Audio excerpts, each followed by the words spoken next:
Hi, Okay, there we go. everybody. Welcome back to another episode of Beauty and Brains. I'm Shivani from 1441 Don't Blink, and here's another episode for First Girls from First Girls. Today, I'm here with Sarah and Caitlin. Would you guys like to introduce yourselves? Hi, I'm Sarah. I'm a junior. I'm 17 years old. I'm from Team 8902 Cosmic Goose, and I'm the outreach captain. All right. Hi, my name is Caitlin, and I'm the outreach captain for Team 23314 Galactic Pigeon. I'm currently a senior, and this is my fourth year in first. Yeah, that's great. So, you guys mentioned that you guys are junior and senior, and your years in first. So, why don't you tell us a little bit about how you got into first, how you ended up in the position you're kind of at in your journey in STEM? Okay, yeah. So for me, this is my final year in first, and I would say the way I got into it actually was just when I was a freshman, and there actually weren't that many people that were above me when the person that was in charge of my department graduated. So I ended up getting the role as a sophomore, and it was actually a really huge shock to me. And I came into this position with so much imposter syndrome and a lot of doubt and worry. So I would say it did end up working really well, but the way that I got into my captaincy was definitely something a little bit more unique where I didn't necessarily have the experience and qualifications for that. For me, I became a captain this year. Joined first just because our head coach, he also teaches like some engineering classes in our school. And I took one of his classes in eighth grade. I'm like, oh, this is interesting. And I also took his class my freshman year of high school. And then he was like, oh, he kept promoting robotics. I'm like, you know what? I'll go. So I stopped by with friends. I ended up like meeting people there and liking it. So I just like fully committed to the team. My first 2 years, my freshman and sophomore year, I did a more mechanical part. Like I kind of helped out wherever anyone needed help. So I was more like mechanical, but I did have some outreach experience because I would go to the outreach events. I kind of like heard like from Caitlin and from everyone else like what outreach did. And then this year I ended up moving to outreach position and being the captain for that. So Caitlin's really been guiding me through that with like the portfolio and just like kind of reaching out. So I've been like slowly stepping up. Yeah, definitely. So kind of with that, what's like a moment where you really felt like this is what being a leader is about, like kind of t taking a deep breath out, like this is where I want to be. Oh, okay. That's a good Yeah, I question. never really thought of it like that. Okay, so I think the first time where I did genuinely feel like, oh, like this is where I really do feel like a leader, I would say, is when it was my sophomore year. It was our practice judging competition. It was like the very first one. And we ended up winning second Inspire. And I was just like so massively proud of myself. And what actually really struck that moment is really special for me was that like the second that like everybody was like going down to get the award and like everybody just like everybody got their first kind of just stopped and like looked at me and was like, okay, like Caitlin, like you take it. So I was like, oh my gosh. So that's when I kind of was like, okay, like this is what really being like part of a team is about, where you really are thinking about everybody, where you really are a family. And at this point, we spend so much time Yeah. together as a team, honestly. So like we really are a family in that aspect. And just from that leadership perspective, where it's like where you really do think all like that success, that is like because of your contributions. And I think that was like a really big gratifying moment for me. I think for me, I mean, I haven't been a leader for that long because I kind of like stepped up into this captainship position like halfway through the season. So I would have like too much experience, at least not as much as Caitlin. But I think for me, once it started coming down to me to like make more decisions, so like kind of similar like to judges from like, oh, when I have to reach out to like not reach out, but like talk with like the mechanical and programming departments, like, okay, this is what we want to do, and then kind of like organizing like not the poster, but we made like a presentation and other stuff like that. Just kind of having more of like organization, like, okay, I'm gonna like tell these people to do this and stuff like that. That's when I started to realize, oh, I have more responsibility and like more of a say in like how this team is run and organized. So yeah, I guess just like when it starts coming down to like planning more events and like hosting more meetings and stuff like that, that's when I kind of realized like, oh, this is kind of leadership, in robotics. Yeah, definitely. And being a leader comes with so many responsibilities, obviously. So, kind of with that, how do you think, or do you have any tips on making big decisions when like the team is kind of depending on you or, relying on you? Okay, I would say that when you are making these decisions where you're like really like feeling that pressure and you really don't know what to do, is I would say know whose opinions you respect at the end of the day. Because what I would say was that when I first started out as a captain, I took everybody's opinion so close to heart.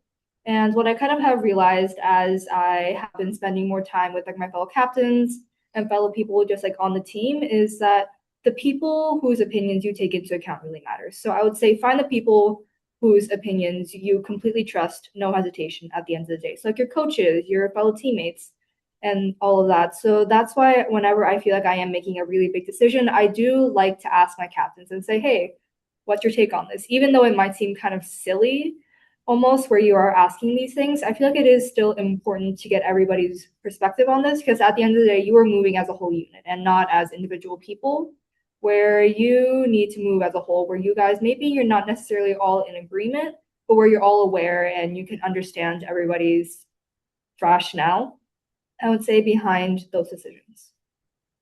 Yeah, I think definitely a lot of it is like just communicating with especially the captains. So at first I feel like there was a bit of like miscommunication or just lack of communication within Goose. So definitely like what I had to do, this also kind of ties back to like leadership in general, but just I'm like, okay, I'm gonna like make a group chat, we're gonna organize this, and that really helped like the flow of like how everything was being done. And yeah, definitely ask like I'm very close with like the programming and Met captain. So just asking them and yeah, definitely like take their opinions because we're a team at the end of the day, kind of like what Caitlin was saying. So yeah, it's just talking it out, a lot of like communication and to try and get like everyone's perspective in mind because at the same time, like you don't want to make like a decision and then without having like the whole picture and having and not having taken everyone's opinions into account because we're a team. So yeah, so definitely just a lot of communication and just asking around. Yeah, so kind of like realizing that although, yes, there's one person in your position, at the end of the day, you are making the decisions for the whole team. So, Yeah. taking that into account and also like how Caitlin said, like learning whose opinions you value the most. So obviously you're gonna value your, coach's opinion over somebody who might not have as much experience as your coach. So like kind of weighing those options in, but being able to balance, learning what opinions you value most and still balancing everybody's, like I would say like intake or opinion within that situation, definitely. Next is like, Sarah, you mentioned how you're joining this year, and Caitlin, how you did it your sophomore year. What do you think is the biggest learning curve when it comes to being a captain? Like, what maybe one of the biggest challenges you faced learning and really dealing with the position that you're in? I would say that the biggest learning curve for me was just trying to actually feel comfortable in my abilities. Because when I became a captain as a sophomore, I just really didn't know what to do with the position I was in. I was just like really scared, really confused. So I would say just like getting over myself. I guess I am in many ways my own worst enemy, my worst critic. So just being able to trust myself and say, hey, I can do this. That was definitely one of the biggest challenges I faced early on is my captaincy. And I would say also managing your workload. Because I remember at the end of my junior year, I was so terribly burnt out. And I think that was in part just because I didn't really set the boundary and I didn't really manage my workload as well as I should have. So I think that is a pretty big obstacle I also did face just because I feel like, especially in a tech driven space, it is very easy to glorify burnout and where we kind of do ignore that mental health aspect, where we are putting so much work on ourselves in the name of all this progress and competitiveness.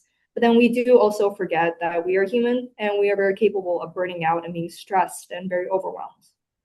I think for me, I haven't had like as big as a learning curve with Caitlin because she started off like her sophomore year like very fresh. I started my junior year and I had more of an idea of what I was getting into. And also Caitlin's like really been guiding me, so that's been very helpful. I think for me, it's definitely just like because before I mean, I kind of mentioned this before that like my freshman and sophomore years, I'd kind of do what everyone asked me to do. But now I'm like, oh, now I'm the one in that position, like, oh, I need you to do this, I need you to do this, I need you to help me out with that. Oh, I need you to like run and get like a part for the robot, stuff like that. So definitely like, oh, people are now depending on me. So I guess just realizing that, because I was in more of a position like I just do whatever anyone asks of me. And yeah, also just managing my time, because sometimes like we also like design the portfolio. So I'd get so into it and then I just get like really tired and burnt out. So yeah, just definitely managing my time, spacing everything out accordingly. But yeah, I think that's the biggest challenge that I have to face these past couple months as outreach captain. Yeah, 100%. And, with that, we talked about earlier about, realizing that although, of course, you're a single person in position, it is a team, like, kind of sport at the end of the day, and decisions might come down to your team. So, kind of with that, having to work in a team means having to trust each other. So, how do you guys build trust within your team if it's not already there? Or maybe even if your team already trusts each other, building on top of it more and making that bond stronger? I think, I mean, I'm very close. I consider myself like a social person, and the Metcalf, I mean, I already knew all the people in the team just because I've been in the team for 3 years and I've kind of just grown with these people. So I already trust them a lot.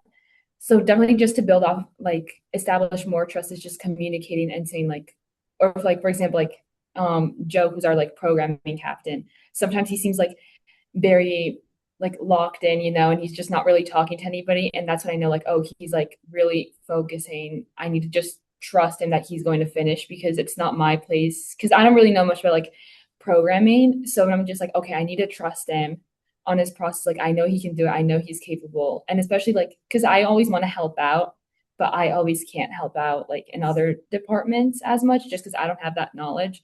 So definitely just knowing like, okay, these are very capable people. I've known them for a while. And they're very smart. So just being able to just step back and let them do their thing without me interfering too much, because that could end the way could that at the end of the day could maybe like impede them from like finishing everything that they want to. And I would say that also kind of like how Sarah was saying that I think that team bonds at the end of the day, even though they are also built on friendship, they're also built on respect. So with my team's programming captain, if you can't tell, our programming captains, very hardworking people, very Yeah. LinkedIn. When I joined the team, when I told him, I had a talk with him, and I said, hey, if you give your 300%, I am more than willing to give my 300%. And that is exactly what happened. We ended up working really well together. And I would say that being on the same level about how much you're willing to give and also just how much you respect each other. Just because I feel like for me, our gym portfolio, that is a department that interacts so much with the other departments. So I will have to talk with them a lot and really communicate with them. So I feel like having that respect, where even though you might have your disagreements, at the end of the day, you know that you respect each other for what you do and how much of what you do. And I think that also does play out pretty well in just the team dynamic, because when you guys are like when everybody is so stressed and so overwhelmed, I think just having that like security and saying like, hey, my team is here for me, I can lean back on them whenever I feel like it, because at the end of the day, like your teammates are the ones who are going to be there for you. They're the ones that are going to cry with you when you're both super stressed, and they're the ones that are going to comfort you, and they're the ones that are also going to celebrate with you when you have your wins and even your losses. Yeah, I 100% agree. I feel like team like trust is definitely built around a lot of communication. And it seems that like of course when you're in that leadership position or maybe even if you're not, having that communication is very important. Like how you mentioned, being in the outreach and portfolio department, it's kind of your job to communicate with everybody. The portfolio doesn't just necessarily show the outreach, it also has the mech pages and the programming pages. So being able to communicate is definitely what can build a team's trust up. And you know having not only trust in them, but making sure that they have trust in you to, be able to, when it comes to portfolio specifically, being able to communicate what they've been doing throughout the season within the portfolio when you're making it. And like kind of with that, I know one big part of judging a portfolio is, describing the challenges that you went through as a team. So instead of just the challenges, but kind of like the lessons learned, like what do you do like if you're in like kind of a tough situation, if something goes wrong during competition, during build, or even like when you're running your scripts or anything like that? Okay, so I'm just thinking back to this was last year. The captains that like happened with this, they already graduated, already in college. But I remember we had just lost like two matches in a row, like very badly. Our robot was broken down and like our auton wasn't working that well. And one of the captains, he played Please, Please, Please by Sabrina Carpenter. I remember hearing about this. And then we just started like singing like Please, Please, Please. So I think that was just kind of a moment that kind of like showed like our team dynamic where at the end of the day we are friends and we will goof off with each other even when times aren't that great. So like after that we kind of de-stressed, we had a nice laugh, and then we went back and then proceeded to win the rest of the matches for the day. So I would say that just kind of like that moment of kind of laughter where you kind of are letting go of that stress, I think is something that was really important for us. And even when times aren't necessarily, even when they're not necessarily going like terribly, where you guys are just tired, you know, like comp days, very long days, you're waking up really, really early, and then you get back home late. Is I remember like this year for when we were in on like the sidelines during our like playoff matches, some of us just sort of like laid down on the gym floor, and then we were like laughing and like taking pictures of each other. So I think Yeah. I think just like where we were just like we are able to goof off, but then we are also able to be serious and committed and really locked in. Yeah, I think similar, like we're all friends. Like I'm very, very close with a lot of people on the team. So just like if we, for example, like in our just past states competition, we were all very stressed after like our judges room because we didn't perform as well as we wanted to, or like we weren't able to deliver like how well as we were doing in like when we were practicing like on the bus and like at the school. So we're all kind of stressed out. But then I don't know, I just kind of like, oh, it's okay, like we'll just move on. And we just kind of like joked about it. And that definitely helped. And also giving each other space to just kind of like because for example, like me, sometimes I get very overwhelmed, and sometimes like a lot of people on the team, like, Sarah, do you need help with anything? Like, oh, can I help you? And I'm just like, can you give me like a second, give me like a breather? And I've also noticed that like my programming captain sometimes like he gets like very stressed overstimulated, or like he's really stressed. Like at our home competition, we had so many like hardware issues with like the expansion and like control hub.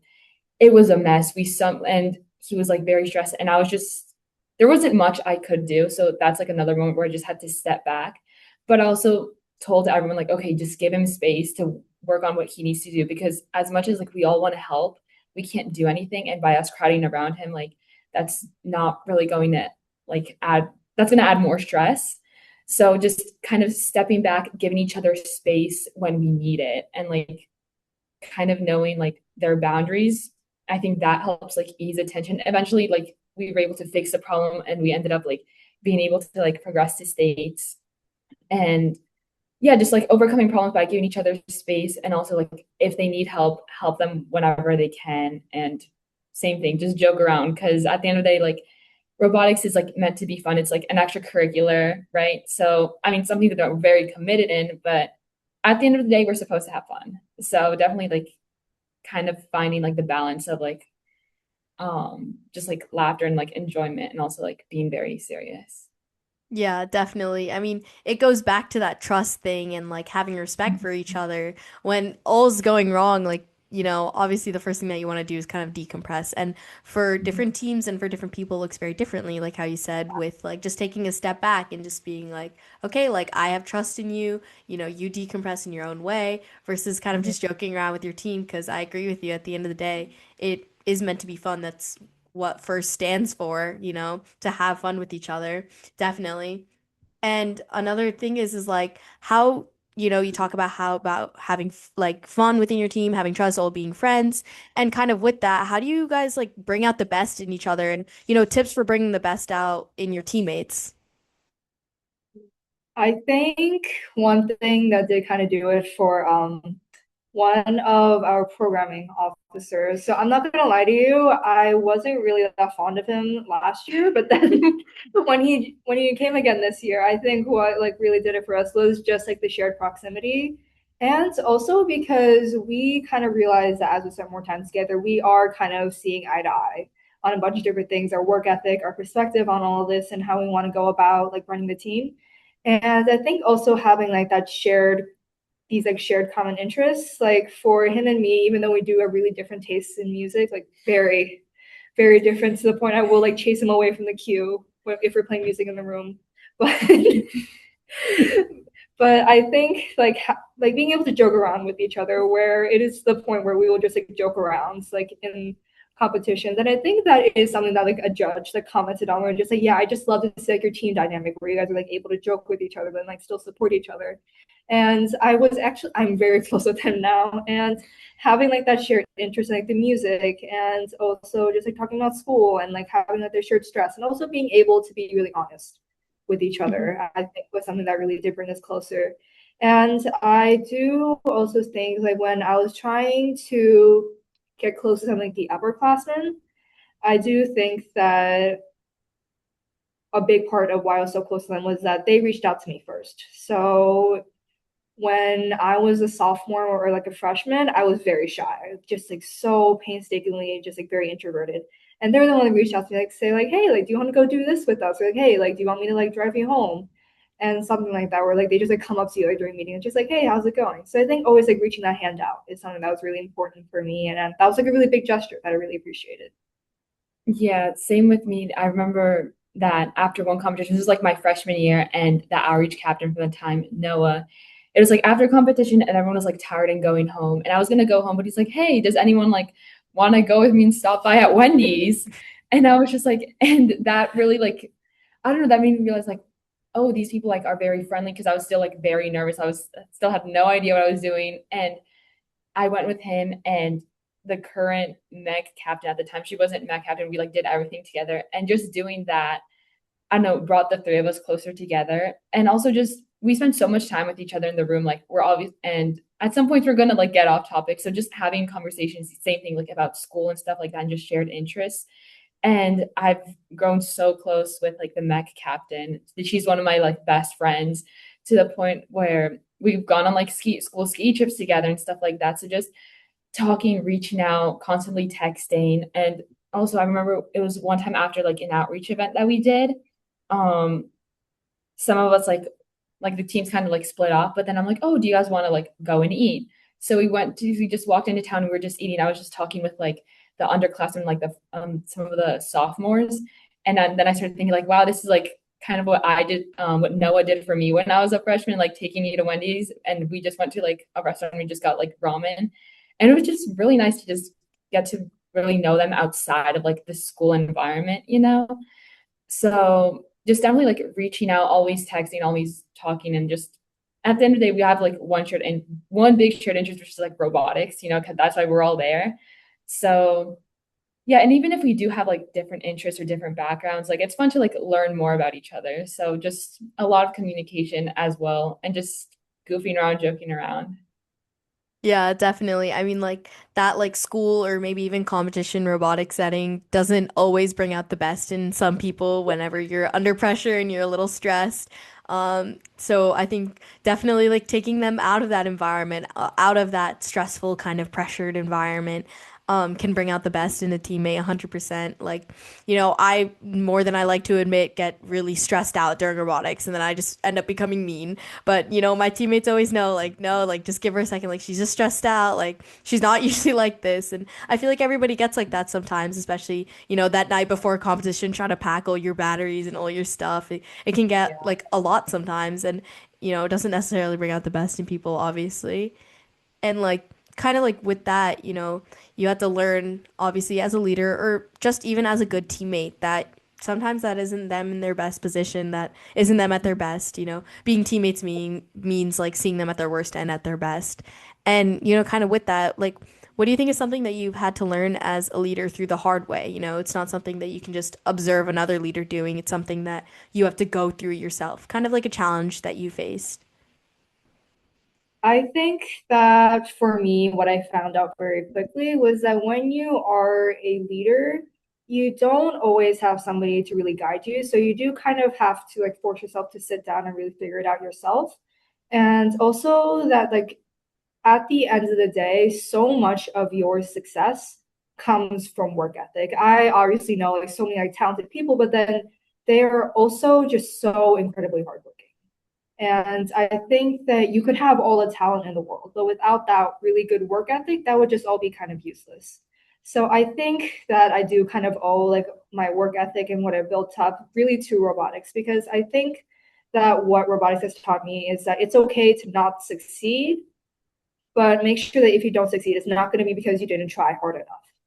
Because I think for the two of us, like all of our work is kind of subjective, where it is with awards. And then I would always get like so crushed when we didn't do well in judging, and I would be like, oh my gosh, like it's all my fault. And like I think what I kind of have learned is that sometimes you need to be able to walk out satisfied with the work that you put in and not necessarily the outcome, because you never know how judging is going to go. Like you would probably know this with like FTC judging, it's a little unpredictable. So I do think that is kind of like the work ethic I carried into this year also, where it was my final year and I was like, okay, I am not going to be able to look myself in the mirror if I left robotics and I didn't give it my all, because like that what if would always plague me. And I feel like regret is like the world's worst emotion for me because I can't really do anything about it. So I do think that as a leader, work ethic is so important. And that also kind of reflects in the way that the underclassmen are going to go about it. Because I do think that the reason I stayed in robotics was just because I admired the upperclassmen so much, where I saw them working so hard and I was like, okay, I want to be like that so badly.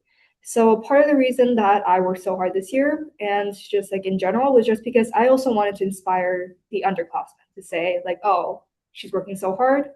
Like I can do that. I want to be like that.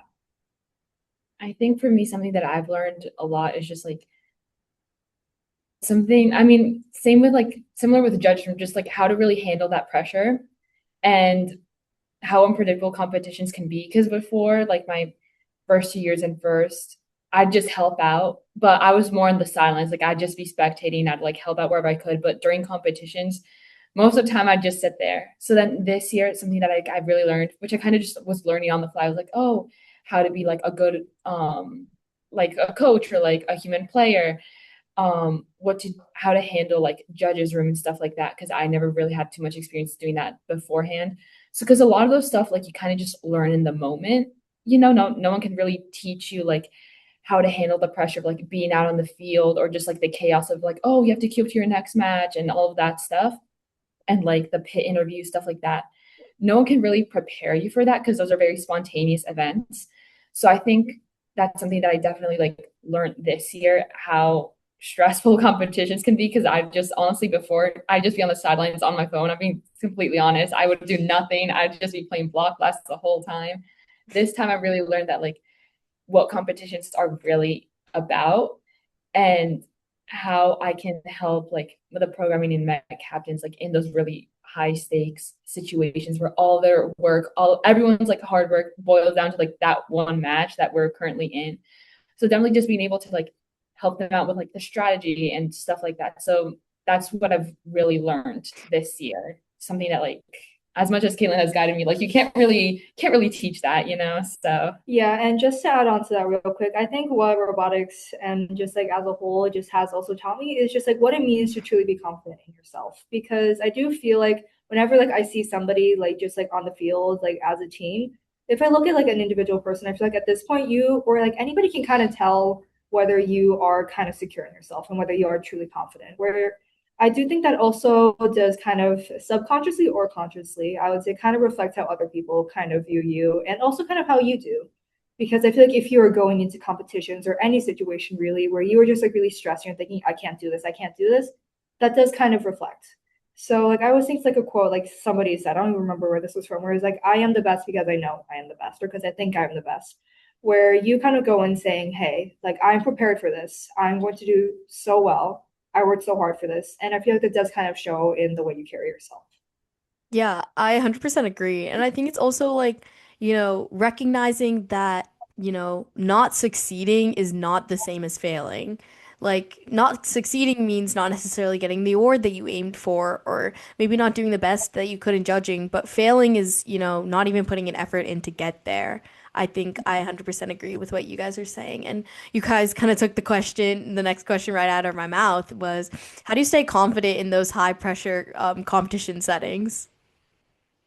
I think for me, it's just like communication with like the captains because they have like more experience on the field than I do, and they like obviously know more about the robot. Because in competitions, like my main part is like um would be like the pit interviews or like judges room and stuff like that. Mhm. But then once we're like more out on the field where there's like a little bit more pressure, it's just figuring out like how can I help them and just communicating and like knowing when they're stressed and when to like help them out and stuff like that. And yeah, I don't know, just goes back to like communicating. I think communicating is like a big part or something that I think is really important, like with just friendships, like any relationship, whether it be like professional or, like a family member, stuff like that. So just a lot of like communication and like being able to like, okay, we're gonna plan things out and stuff like that. And I do think that confidence also does come with time because honestly, like if you look back at like how I would act like 2 years ago, I think is very different than how I would act now under the same situation where it does kind of come with that experience and that kind of security that does only kind of build up with time. Where if you are kind of experienced, it does kind of reflect on how you handle stress. But I would also say that being able to lean back on your teammates and your fellow captains or whomever or maybe even like your coach is something that does really do it for me where if things aren't going the best on how I want it to go, I do always remind myself like, hey, these people are here for you. These people would probably do just about anything for you and they're always going to be there if you need to talk or maybe you just need to like sit next to them and just think, whew, like I'm gonna be all right. Yeah, and I want to add on to that, like on our last competition, um, I kind of mentioned before, like our judge room did not go well, even though like I felt that I put like so much effort into it. Then at some point I realized like, hey, it's okay. Like we did the best we could. Obviously, it didn't deliver and it didn't turn out the way that we wanted to. But also kind of stepping back because I was getting stressed at like, oh my gosh, like so and so like kind of was speaking too much, or oh, we weren't able, or like someone like messed up a little bit part of their script. And then I was starting to get like really worked up and like mad. And then I realized like, wait, I need to focus on what I can control and not really stress about everyone else did. And at the end of the day, like we're a team. We like succeed as a team, we fail as a team, and I'm not going to put the blame on them because I know they've also been like very stressed with other stuff. Like they have their own stuff going on, like their department. It was like a very high stakes situation. So I kind of just stepped back and realized, like, okay, I did the best that I could do. I like controlled what I could control, and yeah, just kind of stepping back and realizing, like, okay, everyone is trying their best. And if Mhm. some things don't go our way, that's okay because we're a team. And I know everyone like wants the team to succeed. No one's like sabotaging the team in any way. It just didn't work out. It didn't just happened to not work out that day. So kind of just stepping back and realize like, hey, it's okay. Just kind of letting it go and moving on and like focusing on like our next match or whatever comes next in like that competition definitely helped me like manage like my own stress.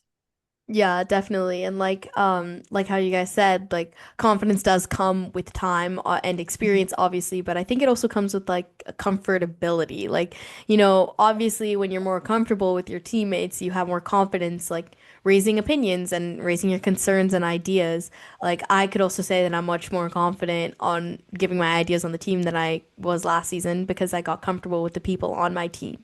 But it's also like, you know, last season, obviously, like I had ideas that I didn't get to voice because I wasn't confident enough, but it's kind of like overcoming that fear and, putting your self-esteem ahead of yourself and just saying, okay, like at the end of the day, we are a team. They do kind of have to listen to my ideas because we are a team. So it's not necessarily not worth saying, even if it's something dumb or I think it's something stupid that probably wouldn't work out. It's still, worth saying. And just like another question is, what's something that you learned from your teammates that completely changed your perspective, or something that you might have learned from underclassmen or rookies? Ooh, okay. So I think one thing like an upperclassman told me that like really, really stuck with me was in just like in life in general, control what you can and learn to live with what you can't. Just because I feel like some of our performance in FTC and just like life in general, it is kind of luck based, where if maybe the robot, like if the odds on goes weird, the pinpoint's crashing or whatever is happening, I like always just tell myself whenever something isn't going right, like, hey, you did all you could and you have to learn to live with what you can't really control. And I think that has kind of stopped me from spiraling when things aren't going as planned. And another thing was when somebody told me, like, hey, what is the use in having the best robot if you don't have teammates to celebrate it with? Just because I do feel like I have seen certain teams where they do have a really good robot and they do have like these really good outreach and like awards and stuff like that. But I can kind of tell like they don't really seem like that close with each other. And I can kind of see them like celebrating when they do well, but then you also don't have like the kind of like warmth that I see with other teams. So I feel like that has also kind of impacted with how I see robotics, where it is not only just like a competition, but it's also a family. Where what is the point in having that good robot? What is that point in having like in winning that really big award if you don't have anybody who'll celebrate with you? So I think that like interconnection, that like connection is something that is really important. For me, I've learned a lot this year, especially from like the underclassmen, because I mean, it's my junior year and I feel like these past like 2 months of school have been like really difficult for me. Just a lot more workload, a lot more stuff like piling up. And then on top of that, like, oh, I have to do like the portfolio and stuff like that. And it just felt like another layer of like more and more stuff I had to do. So I feel like I started to get like a bit burnt out and just like tired. And I'm like, I'm like done. But then not the upper, the underclassmen were like, oh, Sarah, like we'll help you out with the portfolio. And they just seemed like so excited and like eager. And it kind of reminded me of like how I felt my freshman year. Like, oh, I want to do something. Like I'm so excited to be here. So just like remembering that like this is the robotics is meant to be fun. That's what first is about. And because at first I'm just like, oh, I'm so tired, and it felt like an obligation instead of like something that I chose to do. But then they kind of they help remind me that like I've chose to do this. I want to do this. I want the team to do well, and I need to do like my part. And that and they give me like motivation and they help me. And just seeing they're like, oh, we're so excited to like be doing this, just kind of like brought the joy back to robotics for me. And I don't know, helped me enjoy it again. Yeah, 100%. And it's like, it's sometimes like, those rookies or those underclassmen that, teach you or encourage you the most. And same with the upperclassmen that like give you the best advice because they've gone through that experience and those years of first, especially like this is only my second season. And last season when I was going through the learning curve of everything, it was like the upperclassmen that I would look to the most to give me the best advice that I could get, and they did provide me with so much help and they guided me through the process of the season. And I think that's very important. Whether that has a leadership role or not, at the end of the day, they do have that experience. So it's like, it's important to listen to them. And you guys both mentioned, having to balance school and workload. So that leads me to my next question. How do you end up handling or any tips to handling, school, robotics, maybe any other sports that you might play or just social life in general? I think that for me, I'm a senior right now, so last year was a junior year, and do think that things definitely got kind of hectic, especially around like June or January, like Marchish, that time when like the workload started to get really heavy, the robotics workload started to get really heavy. I would say just be able to prioritize things. So sometimes I'll make it a priority to work on portfolio, or sometimes I'll make it a priority to work on like outreach or school or yada yada. And I think that being able to also separate those things where you will set aside a certain amount of time to work on X and a certain amount of time to work on Y and then a certain amount for Z. So I do think that being able to compartmentalize these things when you are setting aside that one time, you're just giving everything just for that. And you're entirely focused on that because I feel like what did kind of like send me over the edge my junior year was that I was just like robotics was just like getting like into like everything where it was just like my entire life and like school. So I do think that setting aside also that time for yourself where you spend your time with your friends, your family, whomever is also really important. I think for me, what I use a lot is like like my Google Calendar and our calendar that we have like on Schoology because we do Schoology at our school. So kind of just like look at like the next 2 weeks. So that's what I kind of try to do when I was like starting to do the portfolio. I'm like, okay, these couple of days, I don't have anything to do. I'm going to set that time aside to really focus on portfolio because if I don't do it now, then it's going to like pile up. Try and like not procrastinate and spread it out, even if I only get like, oh, I have like 30 minutes at the end of this, or like 20 minutes of free time in this class and I already finished my homework. I'm gonna work a little bit, even if it's just in bits and chunks, just try and like get a head start. And also for me, I have like, I feel like a lot of times I'll end up like being at robotics like late and stuff, and then I get home like, oh my gosh, homework and stuff like that. And I also do tennis. So definitely like trying to have like non-negotiable stuff that I'm like, okay, I don't really want to give this up, because if I end up giving that up, then robotics might just like take over everything. I'm not going to be able to do stuff that I also really, really enjoy. So my non-negotiables are kind of like going to my youth group and tennis. And because for me, that's like when I really get to like relieve stress. And I feel like if I'm all constantly like doing school and robotics and like other stuff like that, then I won't be able to like enjoy it and learn, and I'm going to be so exhausted. Like, even if I am working on portfolio at some point, I'm like, or just like planning out something, even if I'm doing it, I'm not giving it my best just because I'm so burnt out and tired. So I think just kind of like stepping back and like also having fun and other things will help me like be able to really recenter and like refocus myself. So that way I can give it my all when I'm actually like focusing on that, if that makes sense. So yeah, just having Yeah. like setting boundaries. Yeah, definitely. I feel like boundaries play such a big part in it and, prioritizing. And at the end of the day, whether you like to believe or not, like, robotics is basically like a sport. You're there practicing every single day after school and, putting your mental and physical being before that, setting your boundaries of like, wow, like I'm really tired and I kind of need a mental health day and the team is not going to fall apart if I'm not there for one practice. So it's Yeah. kind of like having that boundary. And also, like, it comes down to communication too, if I'm like, oh, but like my coach wants me to be there. And it's like having that conversation with my coach and being like, hey, like, I've just been really stressed out with school. Can I take this day off to myself? And, if you communicate how you're feeling, they're obviously going to be like, yeah, of course. Like, you know, we always want robotics to be like this fun, welcoming environment. And it can only be that way if you're in your best state of mind or your best physical state, definitely. And, since we are unfortunately coming to the end of my time, I want to ask you one kind of a little bit of a bigger question since you guys are both upperclassmen. What legacy do you want to leave behind on the team after you graduate? I think I have definitely thought this through, especially like the past couple of days, especially as like my season is coming to a close. I think the legacy that I do really want to leave is to always give it your all. If you feel like you really want something, you like really, really want to do this, you love this, then just by all means give it your all and just like don't stop until you feel like you're satisfied. And also just to really make a family for yourself, make an environment for yourself where you feel safe, where you feel supported. Because when you're stressed, that is what you fall back on. And if you don't have that, then that's not really going to work out that great.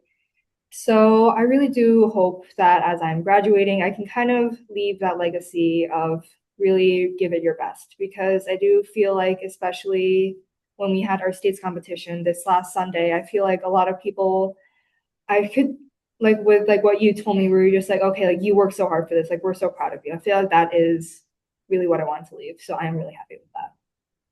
I think for me, it's about kind of creating this very like happy, supportive environment, just because some of like, honestly, the majority of my closest friends I've met at robotics.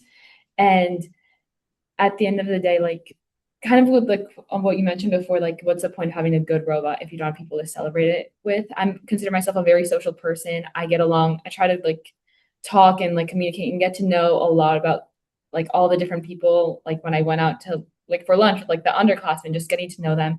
So I think really like establishing a very welcoming community where like honestly anyone can come, join in, stop by, help out, and kind of get everyone to work collaboratively and just have a good time, because at the end of the day, like it's very stressful and competitions, and there's a lot of pressure that comes into it if you really fully go into it. But at the same time, like just enjoy it, have fun. And I want to make everyone feel comfortable and welcome at robotics, because that's how I got into it. That's how like the upperclassmen like treated me. They welcomed me when I first joined, even though I had like no real idea of what I wanted to do and what I was doing. So kind of just establish that and continue welcoming like upcoming kids and like people that are just interested in learning more.